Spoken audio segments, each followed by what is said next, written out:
लोकसभा में भारतीय प्रधानमंत्री श्री नरेंद्र मोदी बोलते हुए discussion on the glorious journey of 75 years of the constitution of India, Bharat के संविधान की 75वीं वर्षों की गौरवशाली यात्रा पर चर्चा।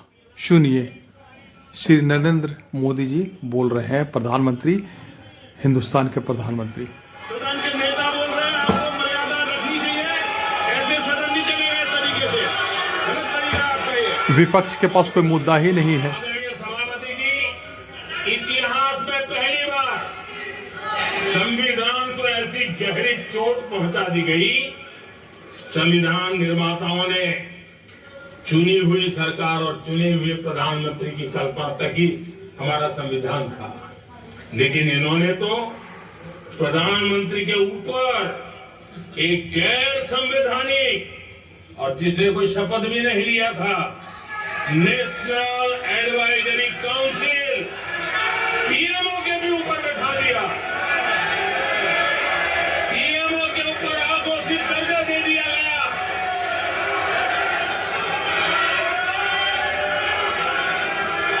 आदरणीय सभापति जी, इतना ही नहीं, जब देश के तेजस्वी ओजस्वी प्रधानमंत्री जो पूरे विश्व में नाम किए हैं, वो जब बोल रहे हैं तो विपक्ष के देखिए बच्चों की तरह हल्ला कर रहा है। देखिए विपक्ष, जनता जनार्दन सरकार चुनती है और वो सरकार का मुखिया कैबिनेट बनाता है। ये संविधान के तहत है। इस कैबिनेट ने जो निर्णय किया, संविधान का अपमान करने वाले अहंकार से भरे लोगों ने पत्रकारों के सामने कैबिनेट के निर्णय को फाड़ दिया।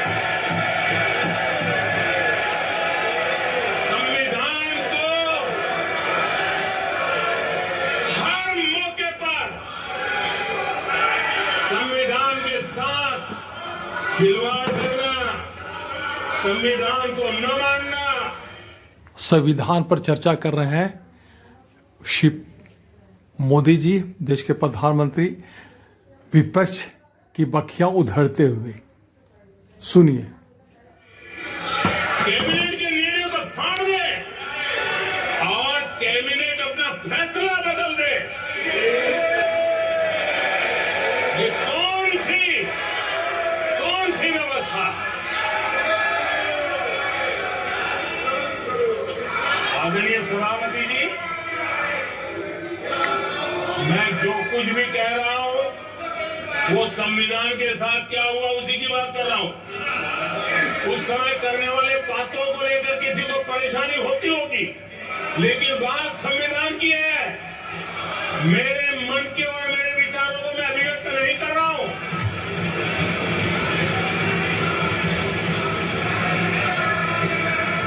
आदरणीय सभापति जी, कांग्रेस ने निरंतर संविधान की अवमानना की, संविधान के महत्व को कम किया। कांग्रेस इसके अनेक उदाहरणों से भरा पड़ा हुआ है। संविधान के साथ धोखेबाजी कैसे करते थे, संवैधानिक संस्थाओं को कैसे नहीं मानते थे, इस देश में बहुत कम लोगों को मालूम होगा। 370 की तो पता है सबको, 35A का पता बहुत कम है। संसद में आए बिना, जबकि संसद में आना पड़ता, संसद को ही अस्वीकार कर दिया गया। भारत के संविधान का अगर कोई पहला पुत्र है तो संसद है, उसको भी उन्होंने गला घोटने का काम किया। 35A जो संसद में लाए बिना उन्होंने देश पर थोप दिया, और अगर 35A न होता तो जम्मू कश्मीर में जो हालत पैदा हुई वो हालत पैदा न हुई होती। राष्ट्रपति के आदेश पर यह काम किया गया और देश की संसद को अंधेरे में रखा गया। आदरणीय सभापति, ये संसद का अधिकार था, कोई अपनी मनमानी से नहीं कर सकता था। लेकिन अब उनके पास बहुमत था, कर सकते थे, लेकिन वो नहीं किया क्योंकि पेट में पाप था। देश की जनता से छुपाना चाहते थे। आदरणीय सभापति जी, इतना ही नहीं, बाबा साहब आंबेडकर जिनके प्रति आज सम्मान का भाव सब कोई अनुभव कर रहा है, और हम लोगों के लिए तो बहुत विशेष है, क्योंकि हम लोगों के लिए